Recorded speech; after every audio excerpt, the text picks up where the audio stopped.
Hello and welcome to my channel. I'm Angela Brennan and today I'm bringing you the Spellbinders large die from May 2021. This is the first time I am subscribing to this Spellbinders subscription and I love the die. I just used the biggest die, which is an A2 die. The rest of the dies I don't use it in this video, but I will use it in future videos. But the A2 die sure kept me occupied for a very long time. I love stitching on cards. It's time consuming, but I also find it very therapeutic. So I have spent quite a bit of time doing some of these cards. There are examples given in the back of the cards that come with a die and some instructions on how you can do it. Here they show a lot of the stitches swing off the center, but you can also stitch around the perimeter of the designs. I don't do that. I do that for one card for the tiny daisies, but I don't do that because it's quite time consuming. But I also like the stitches coming out from the center because I think they look really pretty. I try stitching on a few different colored cards. We've got the white card here, and then I use variegated thread for this one, which is I think maybe a bit too colorful, but I wanted to try it out. And then I use the dark card, which is a dark blue cardstock, and I use rainbow colors here. And I move on to another dark card, but I use pastel colors, a lot of whites, light pinks, and really light green. And then again, pastel colors on a white background card. So I just try different variations. There are more. I haven't even tried my glitter or my metallic threads. That's for another card. I'll probably try that for the individual flowers. But these cards, I'll show you what I do with the backgrounds later on. So how I start is I use 110-pound cardstock because they're quite delicate. So I do use quite thick cardstock and it takes a little bit of cutting. So you need to use a shim when you put it through your die cutting machine. And I use DMC needle size 26 with DMC thread. Now the recommended DMC thread is 2 strands. But I tried the 2 strands and I thought it looked a bit thin. So I use 3 strands instead. But I think 3 strands is about the max you can go. You know, it will get stuck when you put the thread in the middle. But using a size 26 tapestry needle from DMC is quite important. If a needle is too thick, it won't go through the holes. The holes here are quite a bit bigger than the cross stitch dies that I'd used previously. And here's how I do it. So I cut the thread for about 24 inches. So it's just the right length when you pull it through. And I use 3 strands as I mentioned. But when I separate the threads, this is a 6-strand DMC thread. When I separate the thread, I do it one at a time. If you try to do more than 1 strand at a time, it tends to knot the thread and you'll get fed up and end up throwing the thread and wasting your thread. You don't want to waste your thread. And I also use, once I gather the 3 strands, I use a threader to put the thread through my size 26 needle. And then I follow the instructions quite a lot. But I think in one of the cards, in the daisies, I also stitch the perimeter to give a slightly different look.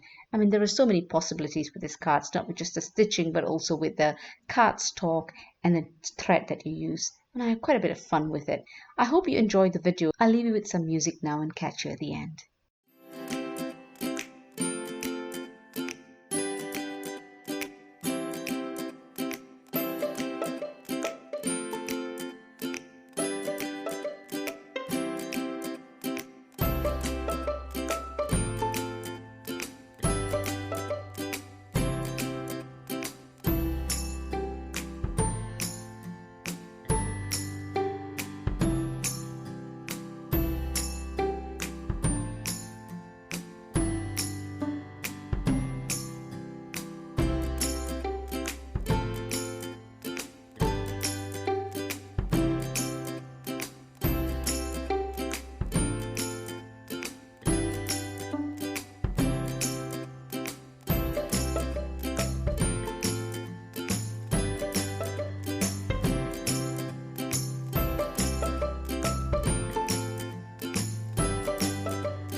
Hello again.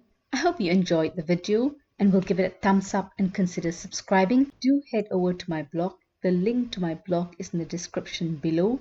I've got more detailed close-up pictures of the cards I've made as well as the products I've used in my blog. Thank you for stopping by and I hope you have a lovely day. I'll catch you at the next video.